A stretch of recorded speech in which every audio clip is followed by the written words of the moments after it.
और चरम पर जा पहुंचा और उसने बृहस्पति सब यज्ञ किया, जिसमें शिव और सती को आमंत्रित नहीं किया।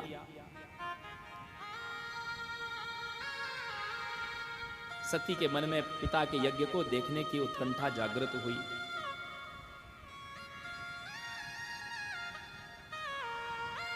सती कहती है, कथम सुतायाम पितृगेह कौतुकम सहोपनीतम परिबर्हिमर्घतुम अनाहुता अप्यभियन्तु सौहृदम भर्तुर्गुरुर्देह कृतश्च केतनः। हर पुत्री का, हर बेटी का ये इच्छा होती है कि मायके में यदि कोई आयोजन हो तो वहां जाए, उसमें सम्मिलित हो। एक छोटी सी ही भेंट क्यों ना दी जाए मायके की, उसके मन में बड़ी लालसा होती है कि मायके से मुझे कुछ मिले, क्योंकि उन वस्तुओं में वो उस स्नेह को, उस प्रेम को खोजती है। ये बेटी का स्वभाव होता है। शिव जी कहते हैं, तयोदितम शोभनमेव शोभने अनाहुता अप्यभियन्तु बंधुषु। आपकी सब बातें ठीक हैं, लेकिन जहां पर आमंत्रण न दिया गया हो हमसे देशपूर्वक, ऐसे स्थान पर यदि वो पिता का घर हो, भाई का घर हो, बंधुओं का घर हो, तो वहां जाने से फिर परिणाम अच्छे नहीं होते। सती इस रहस्य को नहीं जान पाई और पिता के यज्ञ में जाकर के उसने जब अरुद्र भागम तमवीक्ष चाध्वरम पितरा च देवे कृतहेलनम विभो अनादता यज्ञ सदस्यधीश्वरी चुकोपलोकानि वधक्षतीरुषा। शिव जी का भाग न देख करके, कुपित हो करके उन्होंने योगाग्नि में शरीर को दग्ध कर दिया। भगवान शिव ने वीरभद्र को भेज करके दक्ष यज्ञ को विध्वंस कर दिया और आप सती के देह को लेकर के पृथ्वी पर भ्रमण कर रहे थे। इतने शोकार्त थे। दाक्षायणी का शरीर भगवान विष्णु के द्वारा 51 खंडों में विभाजित किया गया और सती का देह नष्ट होने के कारण फिर शिवजी को वैराग्य हो गया। शिवजी की छाया में समाधिस्थ हो गए।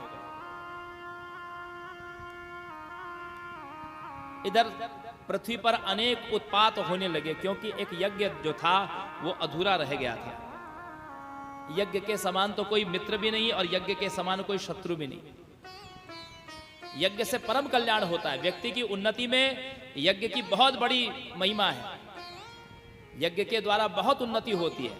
आर्थिक कहिए, पारिवारिक कहिए, सामाजिक कहिए, यज्ञ से बड़ा कोई मित्र नहीं।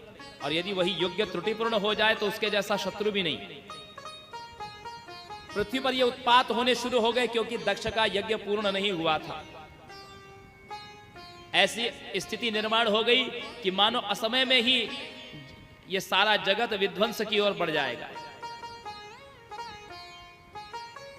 तो ब्रह्मा जी ने प्रेरित किया, सुनो, जाकर के शिवजी को प्रसन्न करो, अनुकूल करो। शिवजी को अनुकूल किया देवताओं ने।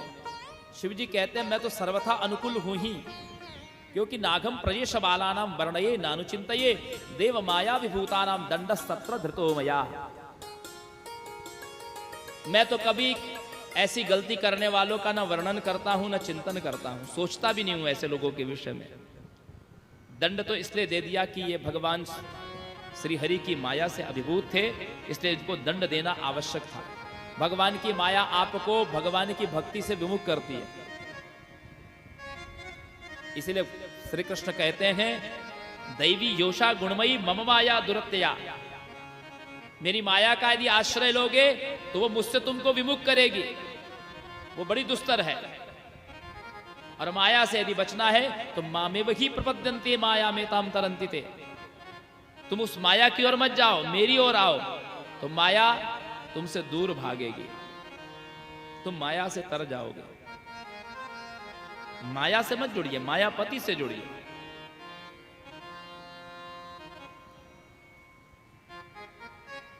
तो भगवान श्री हरि की माया ने इन समस्त देवताओं को, ऋषियों को दक्ष को सबको अभिभूत करके रखा है, इसलिए उन्होंने मुझ शिव में भी उन श्री कृष्ण का दर्शन नहीं किया। मैं तो सदा सर्वदा उनकी झांकी का अपने हृदय में दर्शन करता हूं। शिव जी की समाधि क्या है?